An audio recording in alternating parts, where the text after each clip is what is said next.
Princess on a Pillow here.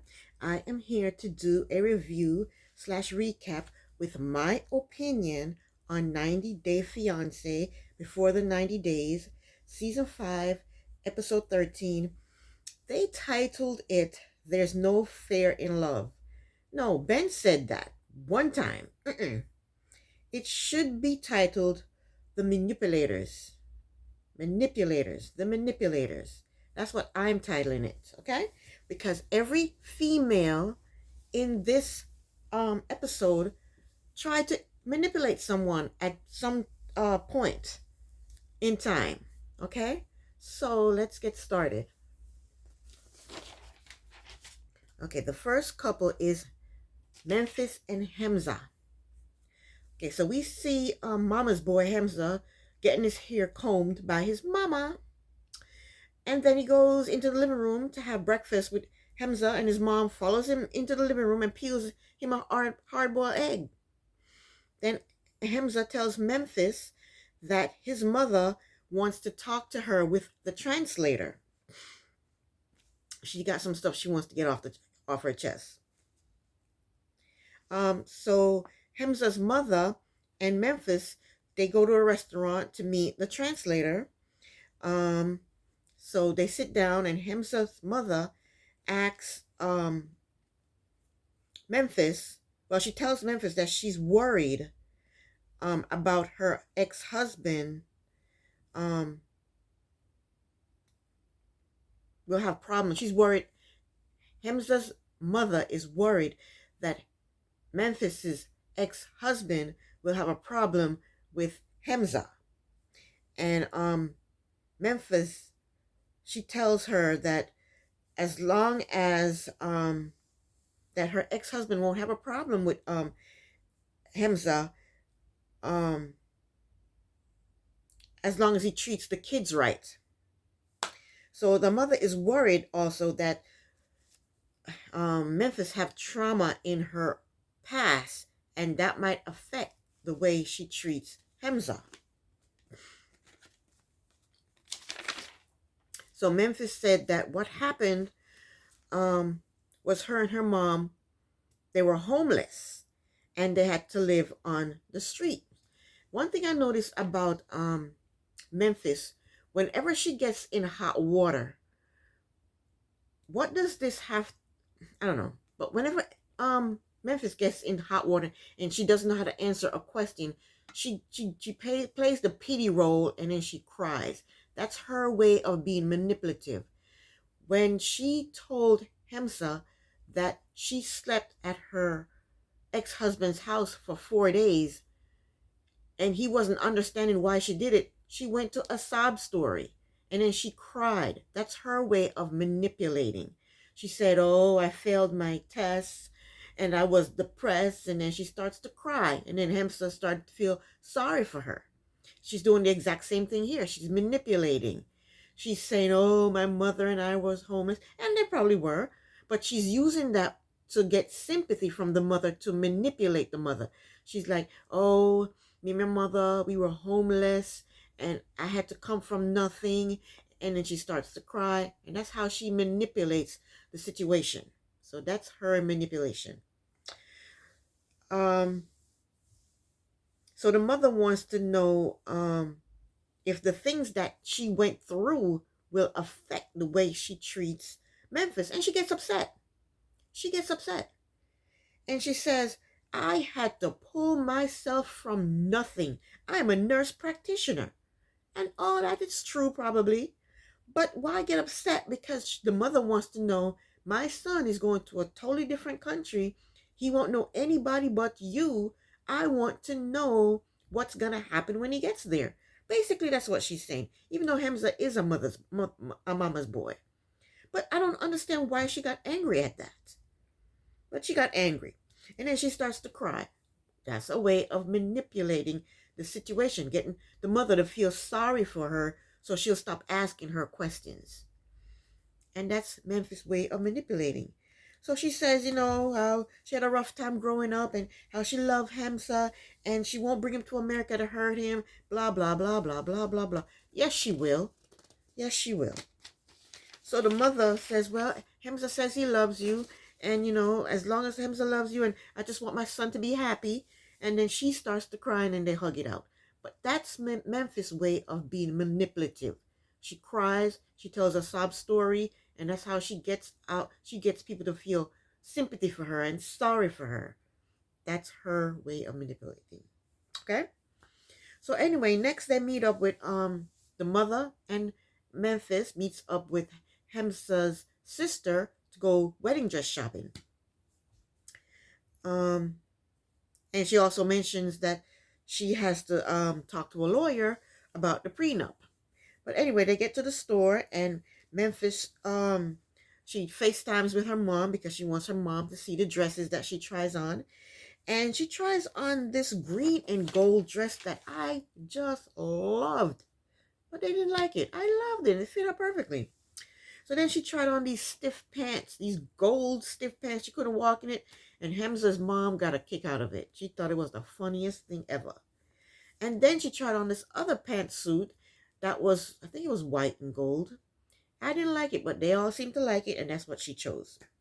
She looked like she was a superhero in that outfit. I didn't like it. Okay, but the next scene, Memphis goes to a cafe with her laptop and to video chat with a lawyer, and the lawyer asked her what assets were she trying to protect, and she told him she wants to build a house, but basically she says she doesn't want Hamza to get the house if they're divorced, so she wants to protect that. But she also needs to protect her 401k and her retirement, because he can also get that, can't he?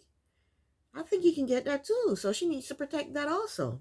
Anyway, he tells her that she says that she's getting married in 2 days, and he said that the prenup takes a little while longer to process because Hemza has to read it. He has to write it up or create it, and Hemza has to read it, and he has to get a lawyer to read it too, or let him know what exactly he's reading so he understands what he's signing, and that's going to take a while. That doesn't just happen like that. So she asked the lawyer what's her other option, and the lawyer said that she can either delay the wedding, or she can go ahead and get married and do a post-nup. But a post-nup is not as strong as a prenup. Her assets will still be at risk with a post-nup. So she told the lawyer that she would have to go think about it. So 3 hours later, we see her at the house at Memphis' mother's apartment packing. And Hemza walks in the room and he said, "What are you doing?" And she goes, "I'm packing. I got to get away." And that's so rude. She didn't sit him down and say, Hemza, I want to go to a hotel. I want to clear my head. I want some time alone. Nothing. She just starts packing. And he's like, "What are you doing?" Instead of telling him what she's doing, that's so rude. What if he did that to her? She would have had a fit. And that's why he shouldn't marry her, because when they get to the States, that's exactly what she's going to do to him. Pack a bag and just leave. And not tell him where she's going, when she's coming back, nothing. She's a little witch. I wouldn't marry her. What if he were to do that to her? Anyway, she packs her bag and she walks out of the apartment. And he's sitting there looking like, what happened? Where is she going? What's going on? She's a little witch. I wouldn't marry her if I was him. But in real time, I heard that they're married. And she's either pregnant or she had a baby already. One of the two. Well, we don't know. That's the end of Memphis and Hemza. Now we get on to Jasmine and Geno. And I really can't stand Jasmine. She's getting on my last nerves. Okay, Jasmine is pissed at Geno. And he doesn't know why she's pissed. She's in the gym working out. So he goes in there to check on her. And she's being nasty to him. She tells him that she received a message saying that the pictures of her breasts was going to be all over the internet. And she said the message came from a fake account. And she thinks this is X. And Geno tells her not to worry. He's trying to console her because what else can they do? They can't do anything now. And she's pissed because she doesn't like his attitude. And she also thinks she's going to be fired because her new pictures are going to be on the internet. And I don't understand what she wants from him. And she claims she's a teacher. And a teacher has a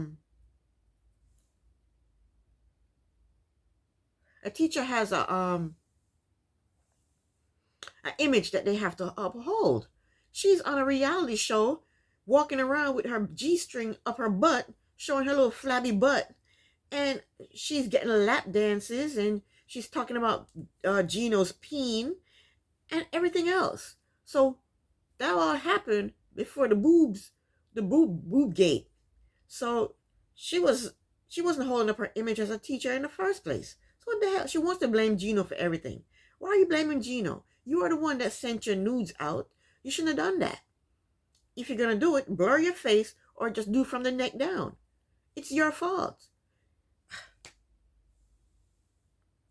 That when you do that, that's the risk you take of it getting out to the world.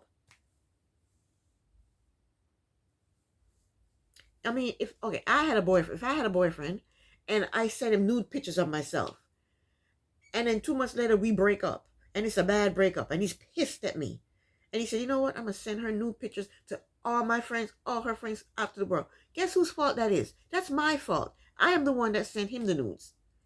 If I have a husband, and we're doing sexy time, and I'm sending pictures, and then 2 years later, we get a divorce, and it's a bad divorce, and he decides to send my pictures to any and everybody. Whose fault is that? That's my fault. I am the one that sent him those pictures. So Jasmine needs to take ownership that she's the one that sent Geno's these pictures. What if they had broken up in a bad breakup, and he just decided to send it to anybody? She should have either not sent him the pictures or blurred her face or not showed her face when she sent those pictures. And she's totally blaming him. She has to be responsible too. She has to take responsibility for sending those pictures. She's blaming him. It's all his fault. It's not his fault. It's your fault. And I don't know what she wants from me. What wants from him. He already apologized to her. She forgave him. They hugged it out. She took him to meet her mom. What else does she want from him? Now she's changing her mind, and she doesn't want to forgive him anymore because she said she's resentful. Well, if you're resentful, leave him. You're just going to be with him and make him miserable for the rest of his life? I'm so sick of her. You know what? The producers probably told her to keep it going because they have no storyline. So that's probably what's happening. Because she's just harping on this one thing. You can't do anything about it. Forget it. It's out there. What are you going to do? Be mad for the rest of your life?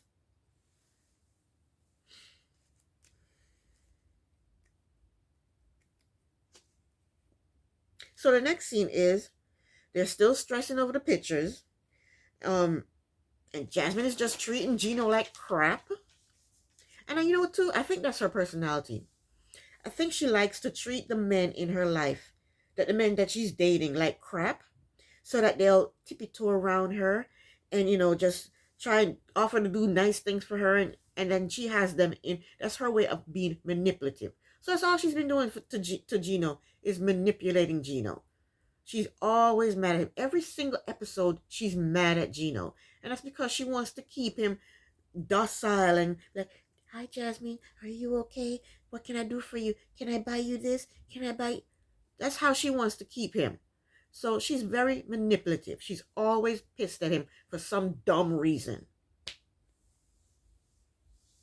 And she's just a broken record. He offers to pay for her lashes. She goes, I'm not your sugar baby. Don't offer me material things. I don't need material things from you. He paid for her breasts. She said, I don't need anything from you. What do you mean you don't need anything from him? He paid for 2 trips. That's the second island they've been to now. He's paid for the plane ride to 2 different, on 2 different trips. He's paying for their hotel room. He's paying for every single morsel of food she puts in her mouth, everything she drinks. He's paying for all that. And she's talking about, I don't need you. He paid for her breasts. He bought those breasts for her. And she's talking about, oh, I'm sitting here talking to you for free. No, you're not sitting there talking to him for free. He's paying for everything. And the man doesn't even have a job.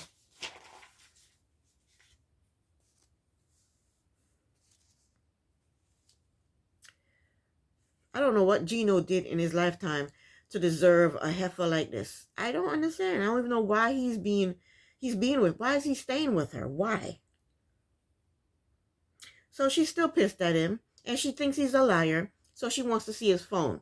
So he hands over his phone to her, and she's going through his email. And here we go again. She finds an old email for when he took his ex, 6 years ago on a trip. And she's pissed at that. She goes, you lied to me, you lied again, you're always lying to me. Geno got pissed. He said, look, I can't remember everything that happened 6 years ago.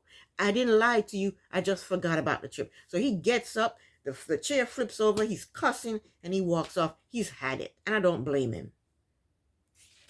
She's pissed at him because he took his ex on a trip 6 years ago. But he didn't even know nothing about her. Didn't know she exists, anything. And she's pissed at that. She's saying, oh, you didn't tell me. So he's got to tell you everything he did 6 years ago? She's ridiculous. She just wants to find a reason to be mad at him. So he walks off.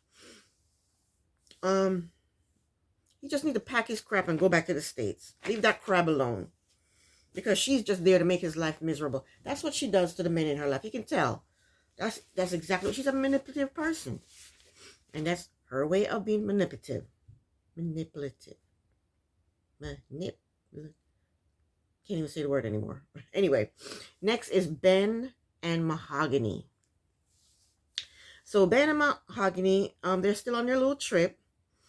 And it's the next morning after their dinner in the desert. And Mahogany said that before she went into her room the night before, she told Ben to meet her for breakfast. And I don't know why she had to tell him that. They're on a trip together. Shouldn't they have all their meals together? You would think that would. It's a known fact that I'm on a trip with him. We're going to have all our meals together. Why wouldn't they have all their meals together? But anyway, she invited him to breakfast for the next morning. And Mahogany said when she went to her room, Ben kept texting her messages to her phone. She said it was a lot of messages, and she said she just didn't respond because she was pissed. And I would be pissed too. Why are you clogging up my phone with these damn messages? She said she didn't want to talk about it on text. She wanted to talk to him face to face. And that seems reasonable. Why would you talk through text? So many pages through text when you can talk face to face. You're on a trip together. Talk the next day. But I think I understand what's going on. Mahogany is very manipulative. When she talks to Ben, she talks in a very low tone. She has a very pleasant look on her face, a very pleasant tone in her voice. And sometimes she switches from Spanish to English. And she looks him in the eyes. And I think she mesmerizes him. And he can't think about what he wants to say. Because when he said to her, I thought your parents lived here with you. She goes, my parents doesn't live here with me. She talks to him like he's a child who doesn't understand. And then when he said, I thought you were 22. She goes, you don't know my age? The way she talks to him make him feel like she's very manipulative. And I don't know if she's 22. She might be 32. Because she is, and the mother too. I think they're all in on a scam. Because why did the mother throw her age out there like that? The mother said, yes, Mahogany is very mature for her age for being 22. Why did she do that? Why didn't she just say, yes, Mahogany is very mature for her age? I think Mahogany is about 32 instead of 22 because she's very manipulative. But anyway, Ben, when he gets around her, he likes her so much, he doesn't want to say anything to upset her. So he's very careful about which words he uses.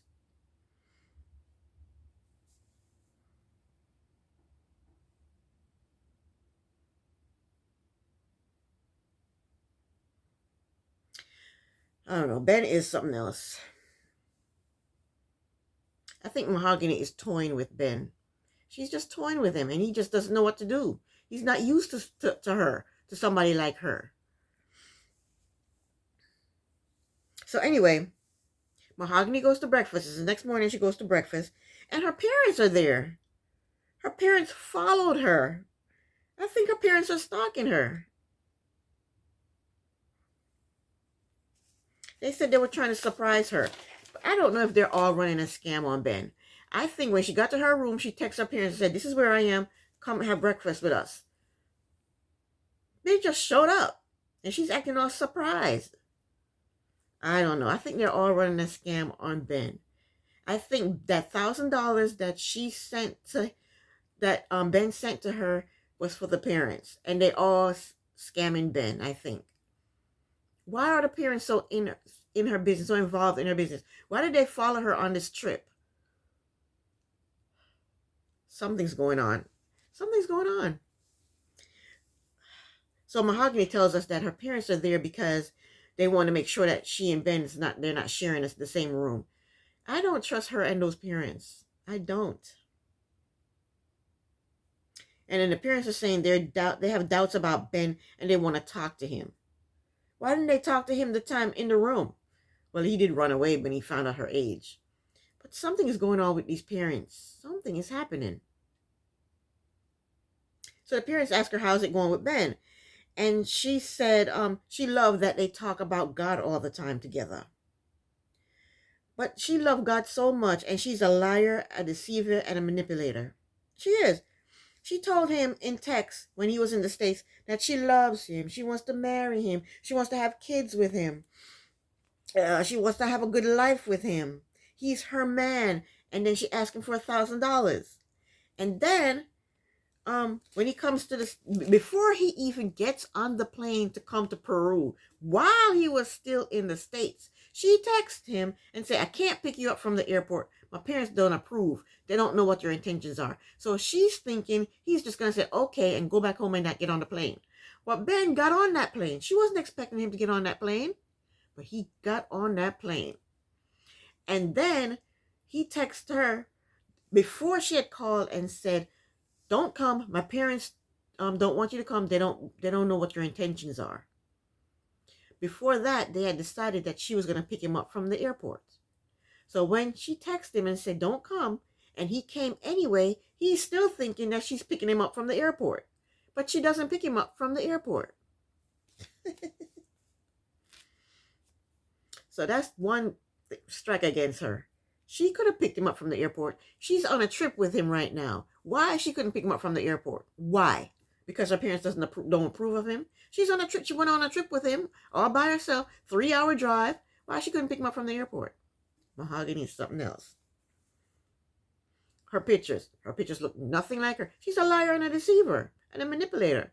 Her pictures don't look anything like her. In those pictures, she was younger. In those pictures, she looks like she's 22. Now she looks like she's about 32. She was younger in those pictures, and those pictures were airbrushed to the gods. Next, she said she lived with her parents. She's trying to portray now that she doesn't live with her parents, but she had told him that she lived with her parents.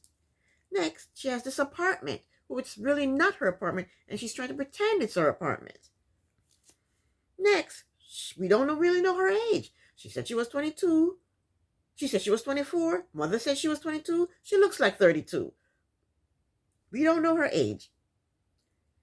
Then she said she was going to marry him. They were going to have kids and all. So he's assuming that he's her boyfriend. Come to find out, I'm not your boyfriend. We're just friends. And the way she says that, she goes, what? No, you're not my boyfriend. We're just friends. The way she talks to him, he's like stunned. He can't say anything.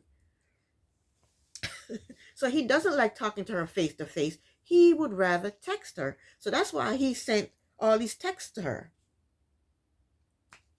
Now she's trying to make him look like he's the one that's deceiving her, when she is the one that is a liar, a deceiver, and a manipulator. And she's talking about, oh, he loves God and I love God too. So her parents asked her, where is Ben? And she said he's in his room. And they show Ben is in his room, and Ben is pissed. Ben is pissed off. Ben said he wrote Mahogany about 10 pages of text. 10 pages of text? Ooh, he lucky that wasn't me. I'd be so mad. That eats up all your space on your damn phone. 10 pages of text. He says he was explaining to her what she asked him about his ex and his wife. You couldn't talk to her face to face and explain it. So now you're saying it through text. See, he's intimidated by her. He can't talk to her when she asks him questions. So he has to text it to her. Ben. So Ben says she is fearing love. And he says there's no fear in love. That's where they get the title from. And he said he's not going to breakfast with her. He's not doing that. Because he's pissed that she did not respond to his text, and she's fearing love. I think too, one of the reasons he doesn't want to go to breakfast is he's afraid she's gonna dump him. Because his first words he said to the camera that morning was, "I think she is checked out," is what he said. He says she's going to harden her heart against me. So he thinks that she's done with him. So he's scared to go to breakfast. He's such a wimp.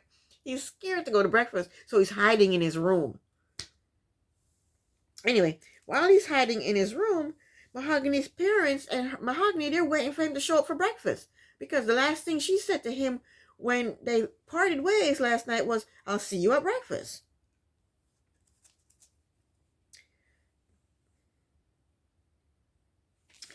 And since he hasn't shown up for breakfast, his parents are thinking, that's so disrespectful.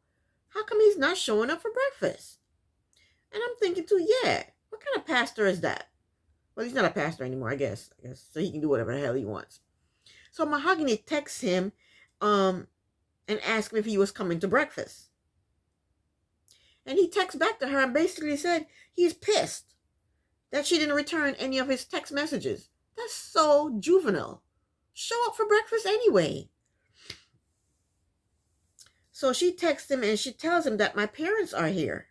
So he texts her back and he says, "I want to talk to your parents without you."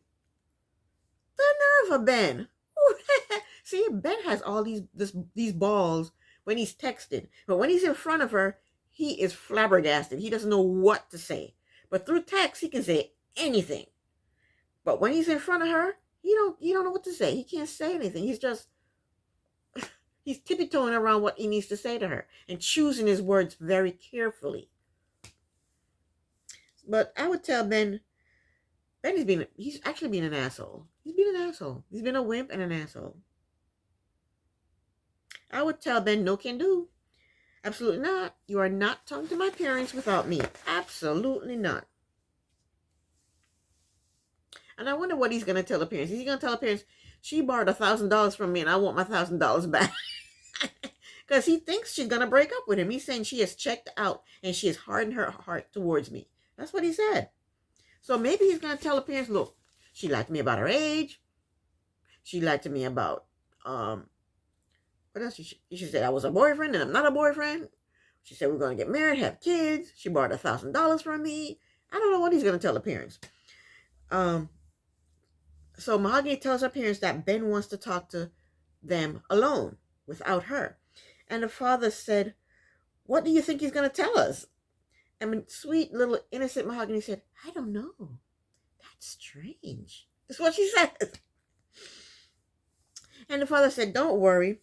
I won't allow him to say anything bad about you." I don't know if the parents are in on the scam where they put her on, she gets online and she scams people for $1,000 and they all go spend the money or pay their bills with $1,000. I don't know. I think something is going on because why are the parents showing up on a trip? Why? They just pop up. Anyway, Mike and Jimena, they're next. So we picked up where we left off. Mike telling Jimena that he's going to give her space. So she says to him, "Are you breaking up with me?" So I'm going to use my words. I'm not going to use their words, but basically this is what happened, okay? So she said, "Are you breaking up with me?" And he asked her, "Do you want to break up?" And she said, "No, I don't want to break up. I just want space." She don't want to break up because she wants the breast implants. She's not breaking up right now. She said, "I'm not breaking up with you. I just want space." And I don't understand what space she wants. The man lives in a totally different country. He's been gone for 3 months. You've had space. What are you talking about? You need space. She said she needs space. Last episode, his friend Nelsie told him that she doesn't like him and she's disgusted by him. and she only wants him to pay for her stuff. And Nelsie told him to get a flight and come home. But Mike ignores that. And he asks Jimena, do you want me to go back to the States or stay here? And Jimena says, no, he can stay here because she wants the money for her boob job. So she wants him to stay.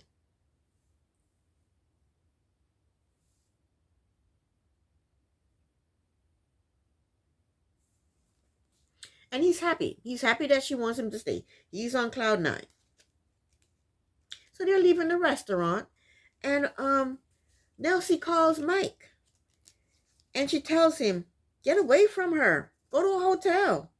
Don't go back to her house. And Mike says, well, she said I can stay. But you know what? If anything, that's his apartment. That's his apartment. He's paying the rent. He's paying all the bills. And the majority of the stuff in that place is his. He paid for. So that's actually his apartment. He should put her out.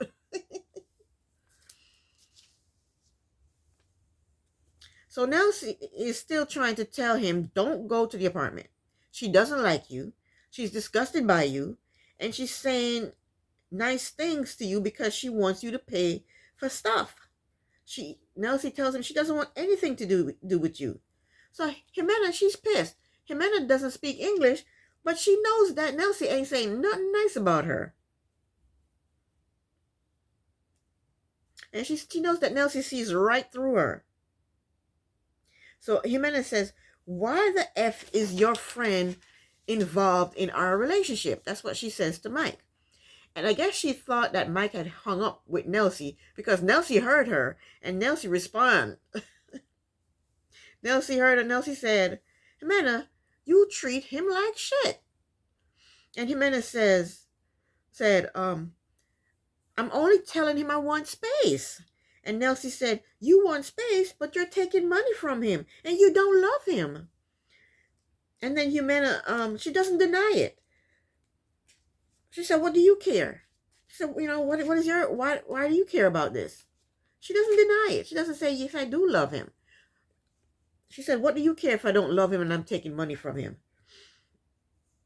And Nelsie says, I care because he's paying for everything and you're treating him like shit. So now Jimena realized now that she can't beat Nelsie. She just can't. So she turns her charms onto Mike and she says, do you feel that way, Mike? And Mike don't understand what's going on because they're speaking Spanish. So Mike was like, what's happening? What's going on? So Nelsie explained everything that her and Jimena was saying. And Mike says, well, I do feel bad. He feels bad because the relationship is not going good and he is paying for everything. And Jimena gets mad. Well, go home then. Go home. If that's where you feel, go home. So Nelsie, she tells Mike, she says, Mike, just come home tomorrow.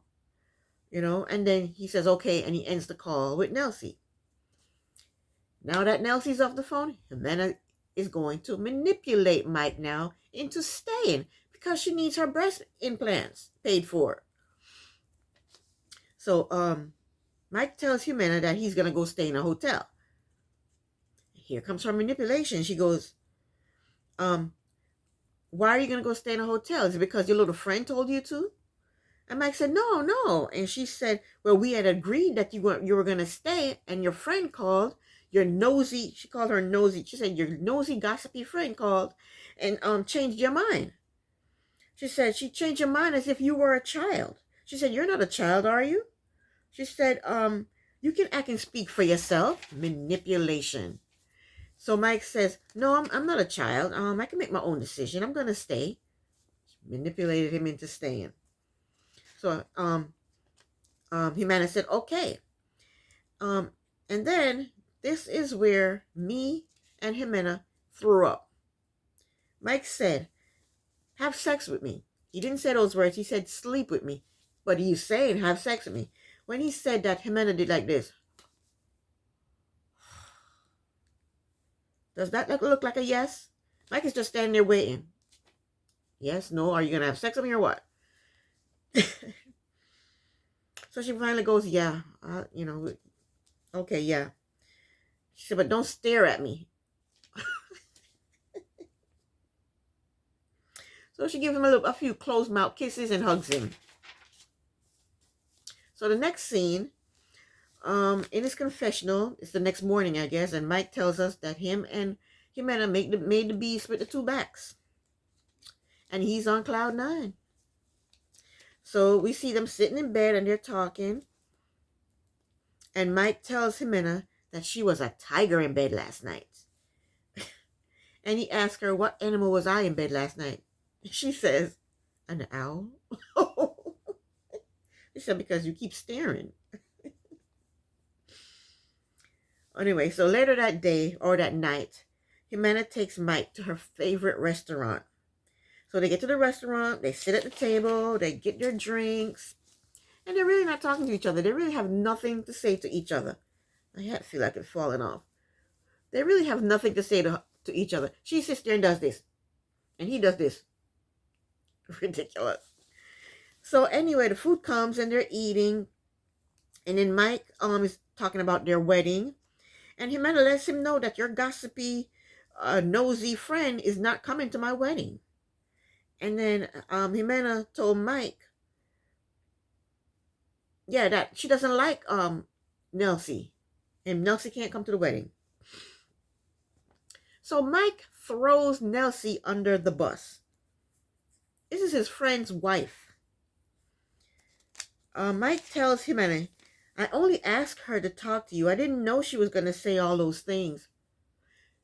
Nelsie said everything Jimena said word for word. She didn't add her own stuff in. She said she's disgusted by you.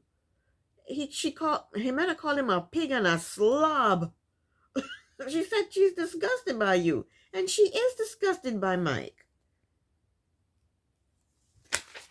And he's throwing Nelsie under the bus saying, I didn't tell her to say those things. I don't know why she said those things to you. I'm sorry she said those things to you. Ungrateful moron. Jimena asks Mike, why do you tell your problems to everyone? She tells their problems to her entire family. Jimena, you are a hypocrite. We got a hypocrite and we got a racist. I guess they make a good couple, a hypocrite and a racist. Anyway, I think Jimena got drunk because she went in on Mike. She decided to let loose on him. Poor baby, he thought he was having a good day. Jimena told Mike, you need to grow up. She said, you need to grow up for the love of God. That's what she tells him. After he done paid for dinner and drinks, now she wants to go in on him.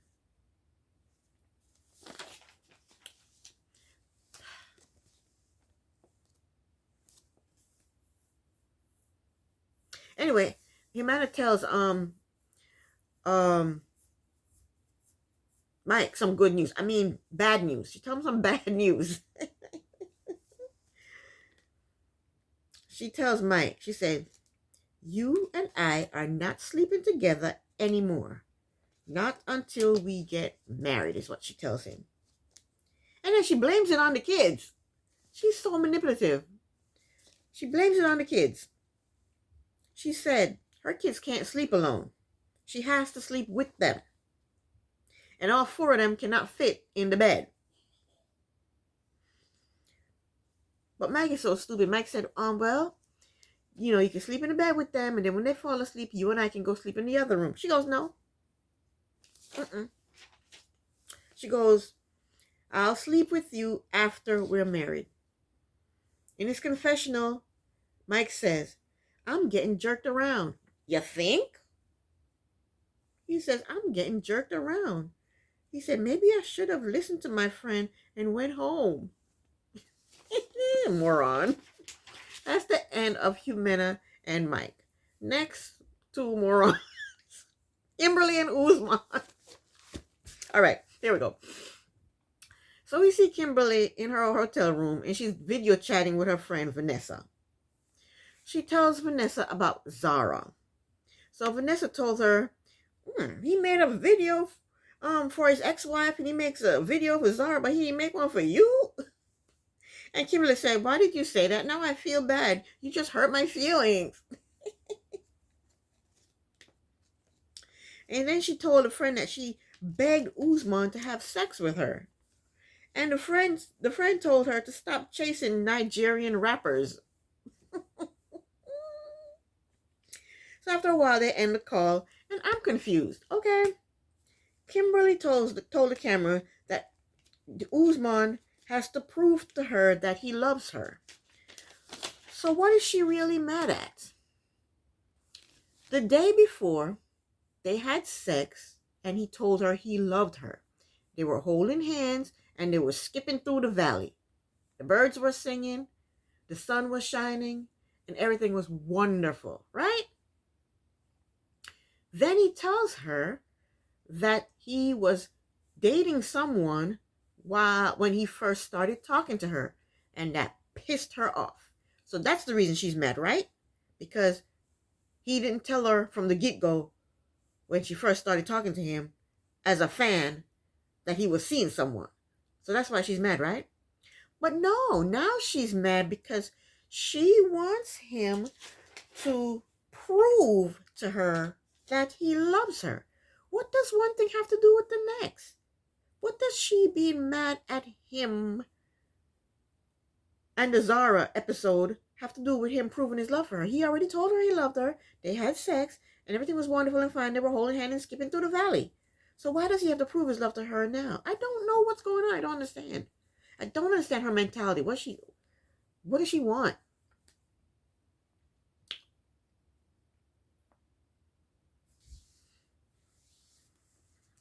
One thing has nothing to do with the other. The Zara incident and the proving his love. He already told you he loved you. He had sex with you and told you he loved you. Now you want him to prove that he loves you? But before you were happy when he had sex with you and told you he loved you. But why does he have to prove that he loves you now because of this Zara incident? I don't know. I don't understand. So anyway, Usman is at the pool waiting for Kimberly. She arrives. He tells her she looks cute and I think he needs glasses. And he asks her for a hug. She says no. And she told Usman that he deceived her. She said he deceived her about the video. She said because she didn't know the video was about, someone he was dating or he had dated. He said he deceived her because she didn't know that he wasn't going to kiss her. She said he deceived her because she didn't know he wasn't going to have sex with her. But I say, you do know now that the video is about an ex-girlfriend. You know that now. You have been kissed and you've had sex. So what are you mad at? What is there to be mad at? I don't understand what she's mad at. So she tells him to take off his soldier boy necklace. So he takes it off and he hands it to her. She tells him, do you know how difficult it was for me to get this made for you? She said she had to send for it overseas and she had paid $45 to get it back to him for his birthday. That didn't seem so hard. But she said that was hard. And she did that for him when she was a super fan. So what is the problem now? When she had that made for him, she was a super fan. I don't even think she was a potential. She was just a super fan, and she had that made for him. So what is her problem? What is her problem? I don't get her point. I don't understand what she wants from this man. I think Kimberly is delusional. Then she asked him what thought did he put into the trip for her. He was coming on this trip to do a video. What is she talking about? What thought was he supposed to put in for the trip for her? I don't know what Kimberly is talking about. And Usman don't either. So he said nothing. I didn't put any thought into this trip for you. And she gets upset. What is she getting upset about? What does she want him to do?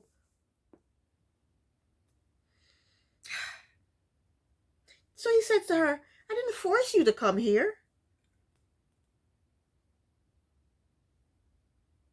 So she tells him, in order for me to stay here, you have to do something big to show me that you love me. And until you do, if you don't do it, until you don't, she said, after you do it, then you'll get your necklace back. Manipulative. So he has to make a grand gesture of love to her, then she'll stay, and then she'll give him his necklace back. Manipulative. So Usman can't believe it. He starts to laugh. And what the hell did he do that for?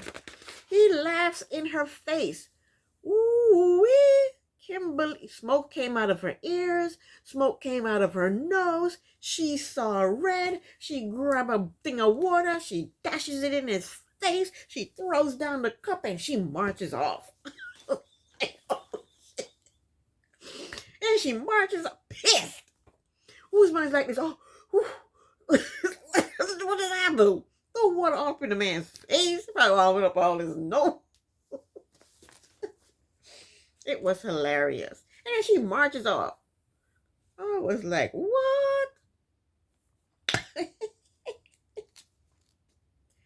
Oh my gosh. So he gets up and he follows her.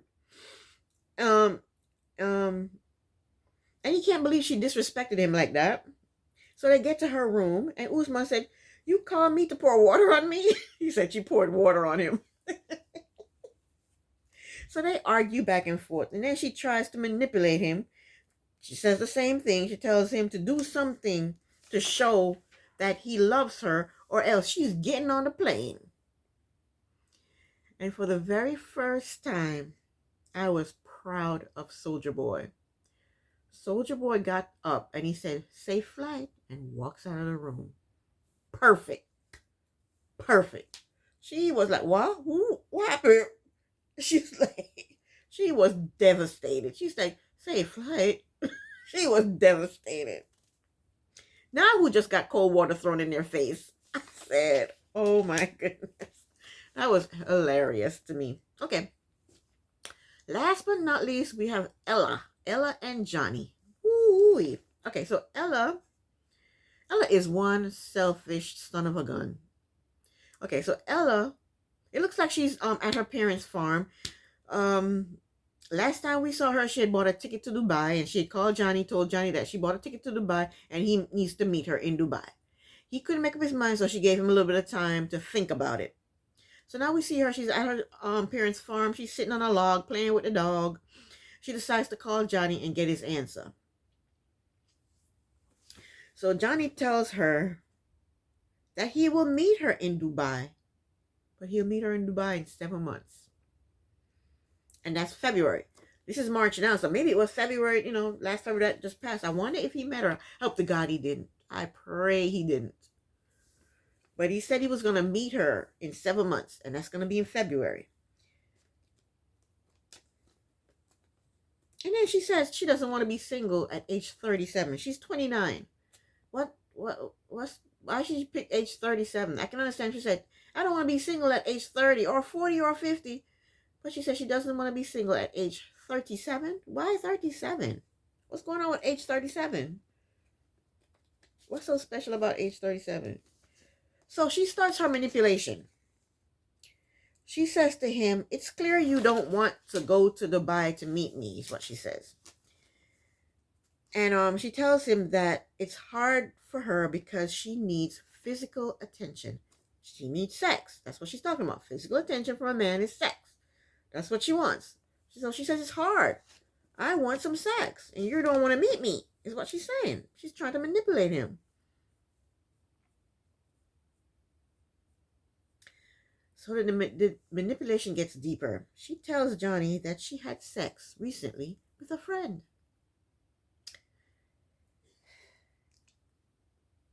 Johnny was like this. What? Johnny was shocked. But I think Ella is a liar. Who is this phantom friend she had sex with? Who? Where'd she get him from? Ella is a liar. I think she said that to him, knowing that he's not going to break up with her because she knows him. She said that to put a fire under his butt, trying to manipulate him. Plus, Johnny wants to come to the States. Johnny wants to come to the States. So Johnny is shocked. I don't think he's shocked that she slept with somebody. I think he's shocked that she told him. Anyway. Then she tells Johnny, I love you. She asks him if she's mad. Are you mad at me? And he says, no, I'm not mad at you. Of course he's not mad at her. He don't care nothing about that girl. He just wants to come to the States.